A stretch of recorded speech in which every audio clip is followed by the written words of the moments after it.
शिव बाबा को सदा याद रखें और फूलों की तरह अपनी खुशियां इस संसार को बिखेरते रहें, खुशबू बिखेरते रहें। पुष्प की खुशबू लेकर जरूरी नहीं है कि हम आनंदित हो जाएं, लेकिन अच्छी बात सुनकर, समझदारी वाली बात सुनकर मन को रिलैक्स अगर मिल जाए तो इससे बड़ा पुष्प कोई नहीं हो सकता है। वो शब्द ही हमारे लिए पुष्प हैं और वो पुष्प हमारे जीवन को सफल बना सकते हैं, ना कि ये जड़ वाले फूल। इसलिए बाबा शिव को सदा याद रखें और समझ को सदा आगे रखें। बहुत लोग कह देते हैं, हम सुनते हैं चलते फिरते रास्तों में, घरों में, हाँ हमारे तो बुद्धि ही नहीं है, हमारे तो समझ ही नहीं है, हम तो मूर्ख हैं, हमारी अकल नहीं। इस तरह की भाषा शैली का प्रयोग करते हैं। या घर वाले कह देते उनके अकलें नहीं, ऐसी बात वहां पर कह दी, ऐसी बात उनको वहां कहनी नहीं चाहिए थी। इस तरह की भी बातें बच्चे गलती कर देते हैं, पिता गलती कर देता है, पत्नी गलती कर देती है कि बात कुछ है और बात कुछ कर बैठे, बनी हुई बात बिगड़ गई जरा सी बात पर। सदा याद रखें, बात करना वही सिखा सकता है जिसको जीवन का अनुभव होगा। ऐसे आदर्श को आप सदा उसके अपने घर में रखें, उठे बैठे उसके साथ और हफ्ते में एक दिन उसके साथ मीटिंग जरूर करें। भले एक पेला चाय उसको पिलानी पड़ जाए, लेकिन उससे इतनी साठगांठ करें कि अपने घर की परिस्थितियां और बोलचाल की भाषा सीखें, कहां क्या बोलना है, धैर्य कैसे रखा जाता है, धैर्य से कैसे बातें कही जाती हैं, ये कहां से लेंगे। निश्चित है कोई आदर्श तुम्हारा होगा, वही तुम्हें सिखाएगा और आदर्श ही तुम्हें रास्ता बताएगा जो सदा तुम्हारे साथ। अब आदर्श हर जगह तो नहीं होगा व्यक्ति कि तुम्हें हर जगह उंगली पकड़ पकड़ के इशारा कर करके बात बताएगा, कोई नहीं होगा।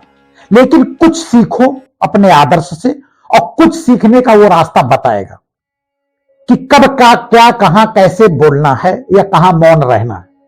इसके लिए बहुत बढ़िया बात है, आदर्श को आप सदैव अपने आदर्श माने और इसके साथ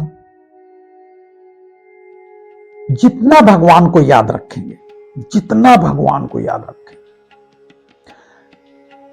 जितना भगवान को याद करते हुए कर्म करेंगे, जितना भगवान को याद करते ही कर्म ही पूजा बना लेंगे, भगवान बुद्धि का ताला खोलता रहेगा। यह मेरी गारंटी है।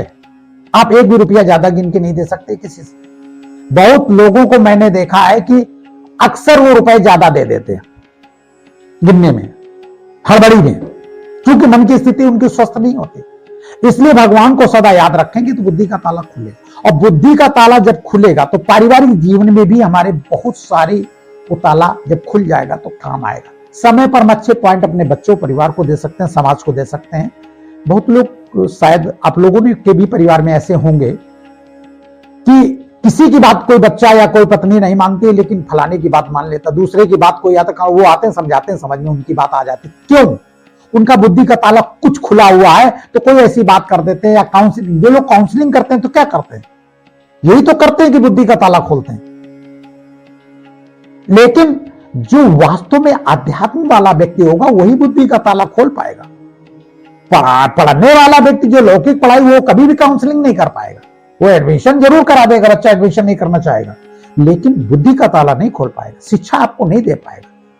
इसलिए सदा याद रखें, परमात्मा को जितना याद रखेंगे बुद्धि का ताला स्वतः ही खुलता जाएगा। ये श्लोक मैं कई बार सुना चुका हूं, फिर सुना रहा हूं। मूकम करोति वाचालम पंगुम लंघयते गिरिम यत् कृपा तमाम वंदे परमानंद माधवम। ये एक देववाणी पुस्तक थी, हम लोग हाई स्कूल में पढ़ते थे, लेकिन इसका अर्थ हमारे टीचर भी, हमारे गुरुजन भी नहीं बता पाते थे। अब जब ज्ञान में और अध्यात्म में पूरी तरह से मैं उतरा तो मुझे इस ज्ञान, इस श्लोक का बहुत अच्छा मुझे अर्थ पता लग गया। मूक बधिर व्यक्ति का भी वाचाल कर देता है परमात्मा। एक पॉइंट दे दो, बोलना शुरू कर देता है, सारा दिन बोल सकता है। मूकम करोति वाचाल पंगुम लंघयते, जैसे एक विकलांग व्यक्ति पर्वत को नाग जाता है, ऐसे ही परमात्मा शक्तियां लिया हुआ व्यक्ति बड़ी बड़ी समस्याओं को पार कर देता है। यत् कृपा, उस परमात्मा की कृपा तमाम बंदे, जिस बंदे पर हो जाए वो परमानंद के आनंद में विलय हो जाता। एक मैंने शायरी पढ़ी थी, खुद ही को कर बुलंद इतना कि हर तकदीर से पहले खुदा बंदे से खुद पूछे बता तेरी रजा क्या है। ये शायरी मैंने अपने पिताजी की डायरी में, पिताजी की राइटिंग में लिखी थी और मैंने उसको पढ़ा। तो उस समय गांव में जानवर चराने जाते थे, तो वो डायरी का पन्ना मिल गया, जेब में पड़ा था, तो उसको रास्ते भर उसको वहां जितनी देर जानवर चराए पढ़ते रहे, लेकिन अर्थ नहीं जानते थे। खुद ही को कल कर बुलंद इतना कि हर तकदीर से पहले खुदा बंदे से खुद पूछे बता तेरी रजा क्या है।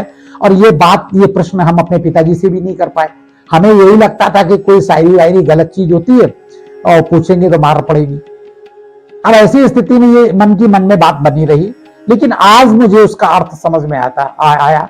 खुद ही को कर बुलंद इतना, परमात्मा को याद करते करते इतने अपने आप को बुलंद कर दो, साईं बाबा की तरह, हनुमान की तरह। खुद ही को कर बुलंद इतना कि हर तकदीर से पहले, दुनिया के सभी बच्चों की तकदीर से आगे खुदा परमात्मा खुद उस बंदे से आके पूछे बता तेरी रजा क्या, तू चाहता क्या है। इतना परमात्मा को खुश करना, इतना परमात्मा भरोसे रहना, इतना परमात्मा की शक्तियां लेना कि परमात्मा खुद आके पूछने लगे, खुद आके तुम्हारा काम करने लगे, बता तेरी समस्या क्या है, रात को बता दो बाबा ये बात है, सुबह आके वो तुम्हारा व्यवस्था करके चला जाएगा। अब उस शायरी का हमें आनंद पता लगा। बाबा शिव को सदा याद रखें और आनंद में रहें, फूल की तरह अपने शब्दों को बिखेरते रहें और दुनिया उस खुशबू को लेकर अपना पारिवारिक जीवन, सांसारिक जीवन जीना शुरू करे। बाबा शिव को सदा याद रखें और आनंद कंद भगवान के जय में बना रहे। उससे परमात्मा कभी अपनी जय नहीं सुनता, देवता अपनी जय सुनते। परमात्मा को जय नहीं कहा जाता, क्योंकि परमात्मा ने विजय किसी से, परमात्मा ने झगड़ा नहीं किया, किसी ने विजय नहीं प्राप्त किए, इसलिए उसकी जय, जो विजय प्राप्त करते हैं उनको जिनकी जय जयकार की जाती है। देवता अपने विकारों से लड़े, विकारों को छोड़ा और संघर्ष किया, आत्मा की बात, मन की बात को नहीं सुना, आत्मा की बात को सुना और परमात्मा भरोसे जीवन काटा। तो आज देवताओं की हम लोग जय बोलते हैं, परमात्मा की जय नहीं, क्योंकि परमात्मा किससे लड़कर विजय प्राप्त करेगा। उसके पास शरीर है नहीं, विकार उसके पास आ नहीं सकते हैं, और अपने बच्चों से क्या लड़के विजय प्राप्त कर। परमात्मा तो सर्वोपरि है, इसलिए उसकी जयकार नहीं बोली जाती है, परमात्मा की जय नहीं बोली जाती। परमात्मा को क्या कहा जाता, तू प्यार का सागर है। देखिए तू शब्द प्रयोग होता है, सोचो तू किसी को कह दो इस संसार में जापर मार देगा, और परमात्मा को क्या कहा जाता, तू प्यार का सागर है। ये प्यार की भाषाएं हैं। परमात्मा पिता है, वो कभी भी जय जयकार नहीं कराता है। बस बाबा जाने, बाबा काम जाने, हम लोग अपने पिता के भरोसे हो जाएं, बस यही है परमात्मा शक्ति देना। बाबा शिव को सदा याद रखें और वीडियो अच्छा लगे तो सब्सक्राइब करें और आनंद लें और दुनिया को दें। बाबा शिव।